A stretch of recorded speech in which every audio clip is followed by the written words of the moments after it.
You're listening to a recording of a live broadcast of the Living While Leading podcast. In this episode, I've invited Ross McLean, Vice President of Aiven, a Finnish software startup company, to discuss the challenges and opportunities for men in supporting women's leadership and development.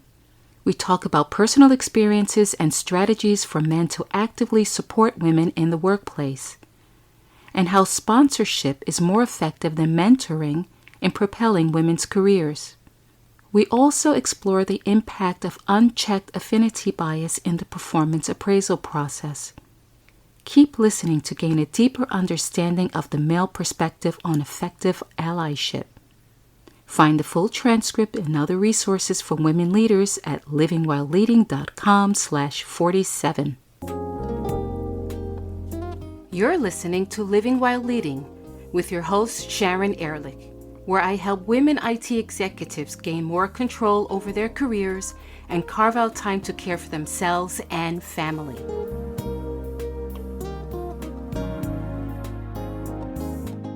Welcome, everybody, to the Living While Leading Executive Corner. My name is Sharon Ehrlich. I am an executive coach, podcaster, and the owner and founder of Living While Leading, which is an executive coaching practice for women in leadership roles. Today, I have the pleasure of welcoming my guest, Ross McLean. He and I are going to be talking about the challenges and opportunities for men in supporting women's leadership.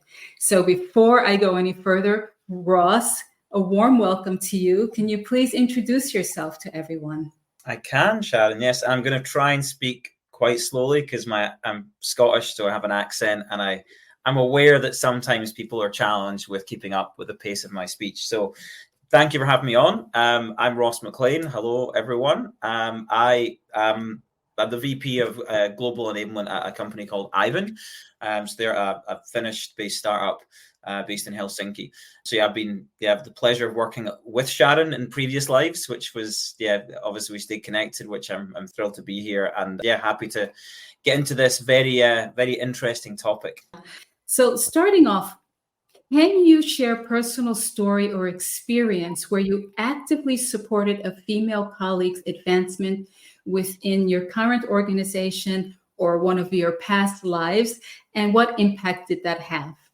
I almost want to start with how I kind of got to that point of feeling like I was able to do that, Sharon. So I think a lot of the challenges we see in this area are rooted in unconscious bias. I think a lot of what we see is very unconscious, right? And it's kind of programmed in.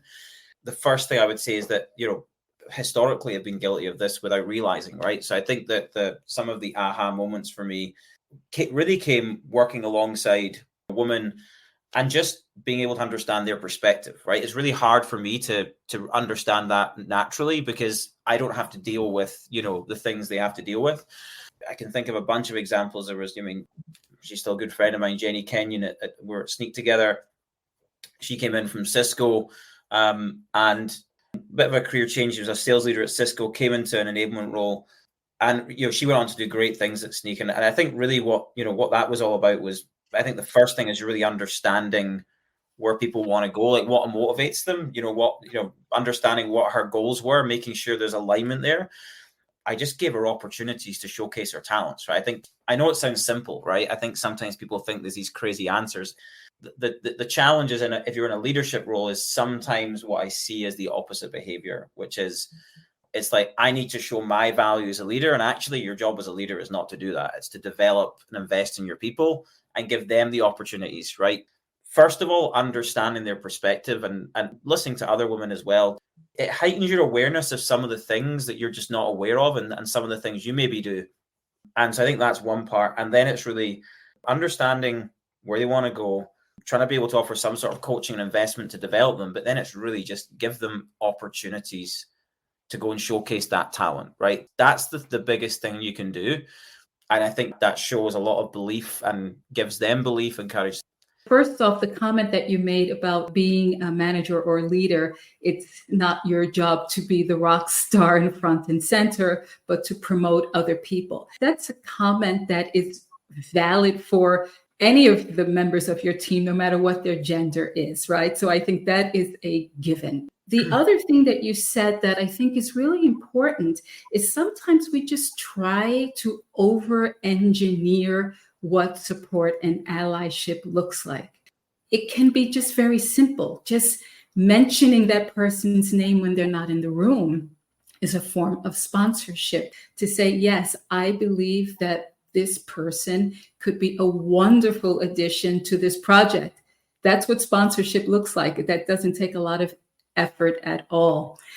Let's talk about how men could use their positions of influence to advocate for policies and practices that benefit women in the workplace, such as flexible working arrangements or parental leave. I think a lot of companies are modernizing their thinking there, especially in most households. If you're in a family situation, everyone's working, which makes it challenging. It's easier for me, having been through certain things in my life, to be able to empathize. In terms of parental leave and transitioning back to work is such a critical one. It can't be looked over, because it's not just about obviously people feeling supported to be out for a period of time. I think for the employee themselves, you feel like you're missing out, you're going to fall behind. There's a whole psychological thing that comes with that, as well as this huge life event happening, which, can change your priorities and these kind of things. So there's your general company policies of length of time you have and all those good things. And I think I'm seeing a lot more modern thinking in terms of that being a priority for companies and understanding that people in those situations having that time is good. But I think the transition back is almost as important. So it's making sure that the employee feels supported, and especially women feel supported if they take a lengthy leave, that when they come back, that there's a reorientation into the business to try and set them up for success. Because the other thing is also some of the policy side of things. You think about things like performance reviews and career advancement, that shouldn't be something that's held against them, right? I do see there is a little bit of that in companies where they have certain policies around, maybe not explicitly, but it maybe counts against them, and you can set them back in terms of their career. And I just don't agree with that. We have to be outspoken, but it's the way things have been historically, and it takes such a long time for these things to and really become like a habit for people. I think the things that I see in terms of policies and frameworks is really, it actually shouldn't matter whether you're male or female, what your race, your color, anything like that. None of that should matter. The challenge is people do have these unconscious biases that absolutely are the root cause of a lot of the inequity. That people say, it's not, things aren't equal, things aren't. I think where that comes from, that where I've seen this go wrong is, if you take something like performance reviews, right, is a great example. That's obviously a key to career progression and how you're perceived by the company. So you talk about sponsorship earlier. Remember, I've been in several of these, and we have calibration workshops. And I think companies do a really bad job of that. This is one thing I would say you want to fix. It's this, right? If you want to help and support women in every company, these groups that are often run by women, to get other women together, that I think is fantastic in terms of women supporting each other. I think that's phenomenal. I do think sometimes it's a little bit of a checkbox for companies, and I don't know that it actually addresses the root cause of the problem.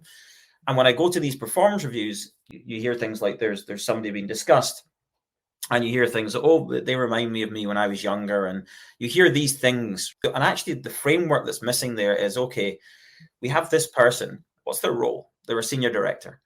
What's our expectations of a senior director? This is what they are. How are they living up to those expectations? That's a different conversation. And I've been in situations where I have seen this, where the unconscious bias was so obvious. And when you start using that framework, it actually forces people to reflect and realize, wait a minute, actually, I'm just being really biased here because this person thinks like me and reminds me of me. I think this is where men really have to challenge themselves to say, let's take a step back here and say, well, what's their role? What do we expect of the role? And how are they performing against those expectations? And that forces people to check the biases. But what I see typically in these sessions is people get to run with the biases and people don't really challenge them. The pay deficit, I think a lot of women feel hard done by in terms of equality of pay. And look at the root cause. That's the one thing I think is the most fundamental thing to fix. There are a couple of things I'd like to comment on. The first one is about this affinity bias. So The affinity bias is that someone graduated from the same university or college that you did, and so therefore you favor them in some way. Someone has the same gender or presents the same way you do, so you favor them. And we have all witnessed it. One of the biggest challenges we have is being in those rooms and having the privilege to be part of those conversations is to raise your hand and say, excuse me, I see something here that looks like a pattern, and I just want to get some clarification on it. I mean, I do believe that we have a responsibility to challenge that kind of behavior when we see it. You also talked a bit about transitioning back to work after a leave of absence that's a result of having a child.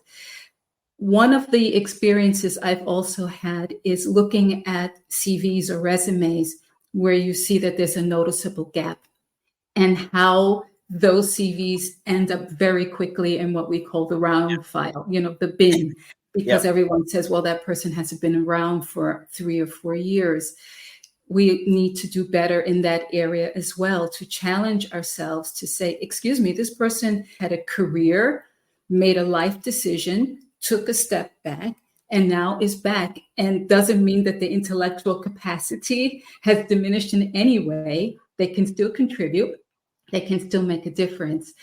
That's something that I think everyone in a leadership role, recruitment roles, HR, can also make a tremendous difference in taking those candidates seriously, that they can really add a tremendous amount of value. The last thing that you mentioned about fixing the performance appraisal process, we could spend 3 hours live talking about how broken those systems are. You won't fix it from one day to the next, but calling out the most egregious parts of those processes that are just hurting people, women, and probably people from underrepresented groups, that needs to be challenged very vocally. The processes are set up with good sentiment. They're just not executed well. And it is ironic. But see, when you start to ask those types of questions where it's like, so it's not even about, if sometimes there's very obvious unconscious bias that maybe you have to call out. But I think if you say, well, let's take a step back here, like, what's their role? What's their title? This is, and you say, what's their expect? And you just make it becomes completely objective. And then it's like, well, and a lot of the time what you feel is somebody's been overpraised because of unconscious bias, when actually, look, they're doing their job, but they're not doing much more. Or you have somebody else where the unconscious bias isn't there, right? And their accomplishments are somewhat diminished.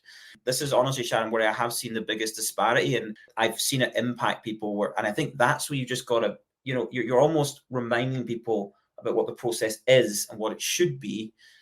That is so powerful, because that's how people start to learn and go, oh, there's nothing more better than self-reflection, realizing, geez, I've come in here with a really biased view of things. I need to address that. So I think that's huge. The other big mistake I see is, I think if you focus on diversity of thought in your organization, you'll have diversity. I think the challenge is, look, do I like being surrounded by people that think like me and share similar? Yeah, of course. Do people that maybe don't rub me up the wrong way sometimes? Yeah, they do.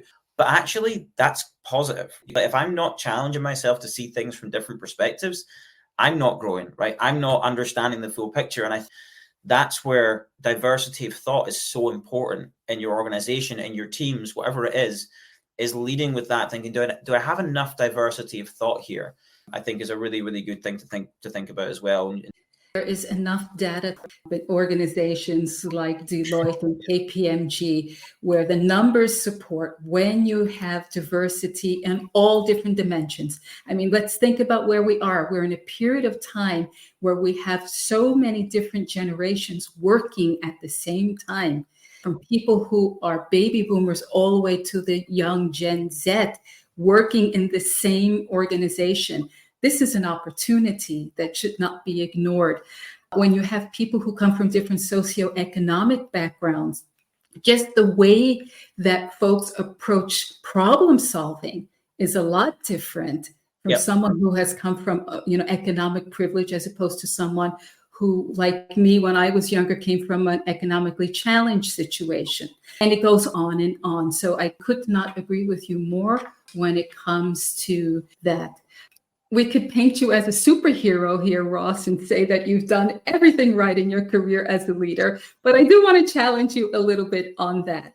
Can you identify a moment when you realize that your actions or the prevailing corporate culture may have inadvertently hindered a woman's or women's advancement in your organization? And how did you address this realization and what changes came from it? I've been as guilty as anyone of doing some of these things. And again, not in a conscious way or, and I think most of it isn't.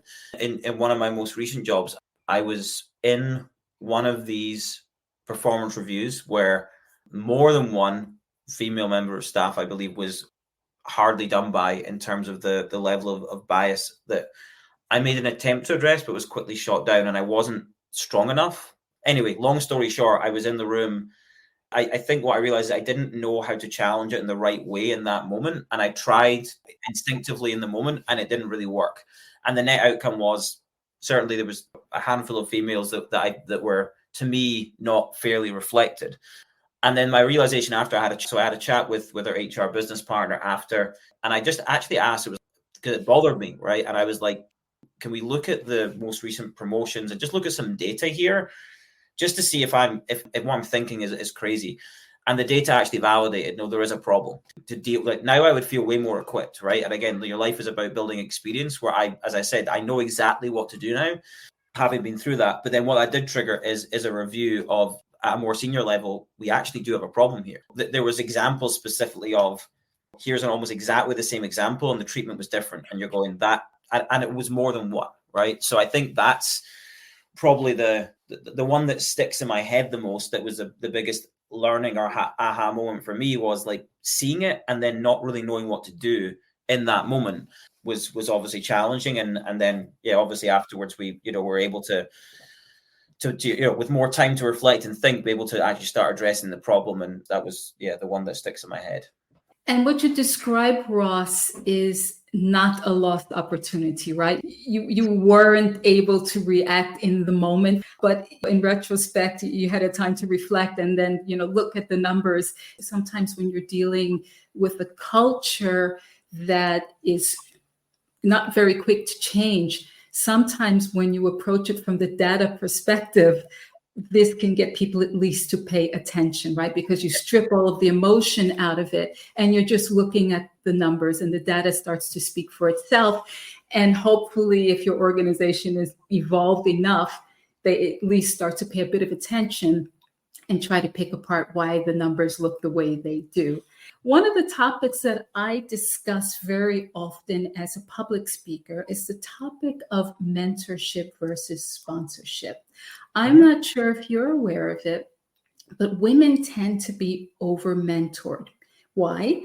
Because people like to tell us what to do, basically. But sponsorship is a lot different. What are people saying about you when you're not in the room? How are people putting their reputation on the line to promote or give visibility to somebody else within the organization? From your perspective, how can male leaders effectively sponsor more women towards professional growth? I think it's a great distinction. I think you're right. I say a lot of these programs that are launched are mentorship programs, and I think you're right that that's overly used. And sponsorship to me is where the words meet action. In most companies I've worked in, Sharon, you may be the same. If I look at the exec level, generally male, quite white male, it's a thing, right?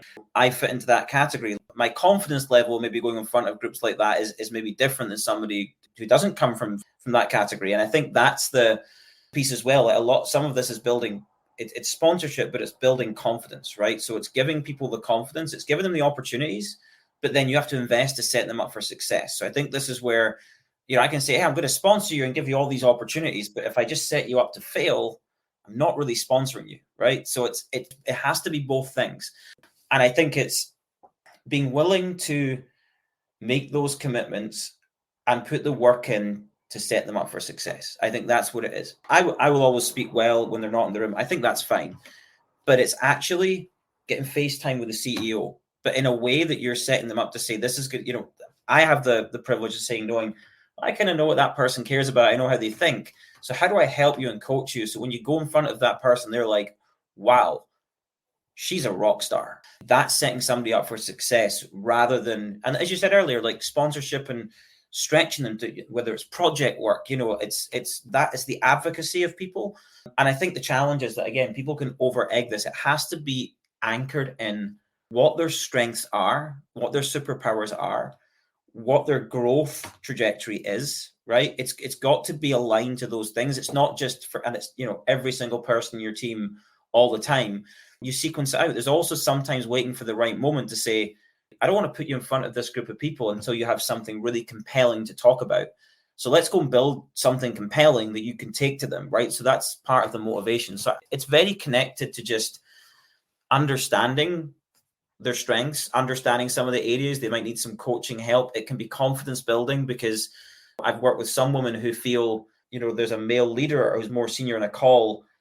They can go into their shell quite quickly if they're challenged on things. So how do I help prepare them for that, to build their confidence so they can be articulate and calm in those moments? Because it can be felt that way. I know how it feels to be kind of caught off guard and be like, oh. So I think that's what it is outside of mentorship. I think mentorship's great, but I think that's what men have to really commit to, right? And I think that's, and I think, again, that should be for all of your team when the moment's right, but it's got to be connected to those other things, I think. And what you described there is really creating a real support system around what sponsorship looks like. It's not dropping someone into the sea of sharks and letting them fend for themselves, but really ensuring that there is a level of preparedness, that they're ready. You want them to win and you want them to be successful.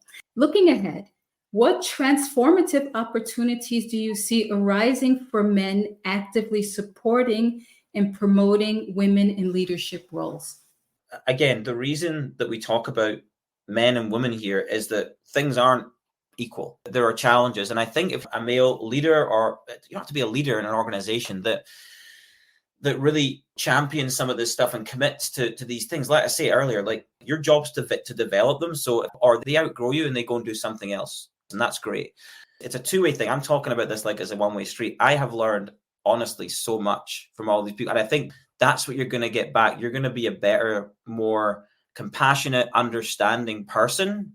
And then also, whether it's colleague, leader, boss, any of those things, right? It's going to make you a rounded person and make you more effective in your role.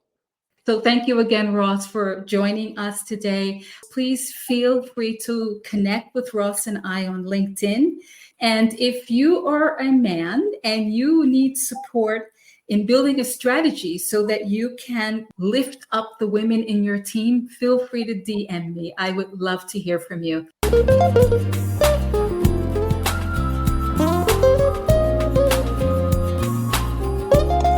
Thanks for listening today.